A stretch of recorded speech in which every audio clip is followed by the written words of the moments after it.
পক্ষ থেকে আমরা ডেইলি স্টার, প্রথম আলো সহ বাংলাদেশের সবগুলো গণমাধ্যম স্বাধীনভাবে স্ব দায়িত্ব পালন করবে, সেটা আমাদের প্রত্যাশা। এবং এ ব্যাপারে আমাদের অবস্থানটা বাংলাদেশ জামাত ইসলামীর আমির ডক্টর শফিকুর রহমান আমরা বিবৃতি দিয়ে সে বিষয়টি স্পষ্ট করেছি। আমরা মনে করি যে রাষ্ট্রের চতুর্থ স্তম্ভ আমাদের প্রত্যেকের অস্তিত্বের সাথে জড়িত। কোনো অবস্থায় এটার উপর হামলা কেউ গ্রহণ করবেন না, আমরা এটা মেনে নিতে পারি না। এটা যাতে ফুল স্টপ হয়। পতিত স্বৈরাচার তাদের সময় সেই ধরনের কাজ তারা করেছিলেন, সাংবাদিকদের উপর, সংবাদপত্রের উপর, মিডিয়ার উপর, এমনকি গুরুত্বপূর্ণ খুবই সিনিয়র সম্পাদকদের উপর হামলা হয়েছে।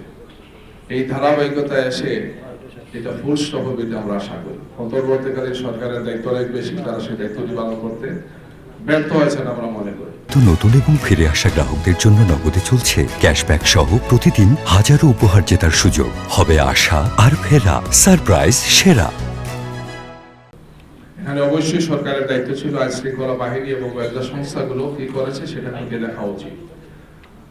আমি শুধু এতটুকুই বলবো যে এই কাজের সাথে কে বা কারা জড়িত, আমাদের প্রত্যেকেরই নিজেদের জন্য, দেশের জন্য, জাতির জন্য, আমাদের সামনে এগিয়ে যাওয়ার জন্য এটি চিহ্নিত হওয়া উচিত। তাদেরকে আইনের মুখোমুখি করা উচিত, তাদেরকে শাস্তির মুখোমুখি করা উচিত। এটি কোনো রাজনৈতিক দিক বিবেচনা করলে শুধু আলোচনা করলেই হবে না, এটার সাথে গভীর ষড়যন্ত্র জড়িত। আগামীর ত্রয়োদশ জাতীয় সংসদ নির্বাচনকে ভণ্ডুল করার জন্য, প্রশ্নবুদ্ধ করার জন্য এই ধরনের একটি চক্রান্ত ষড়যন্ত্র হচ্ছে। পতিত স্বৈরাচার তার সমস্ত শক্তি নিয়ে এখনো সক্রিয় আছে। দেশে এবং বিদেশে সব জায়গা থেকে বসেই তারা এই সমস্ত কাজগুলো করছে। এজন্য আমাদের জাতীয় ঐক্যের কোনো বিকল্প নেই।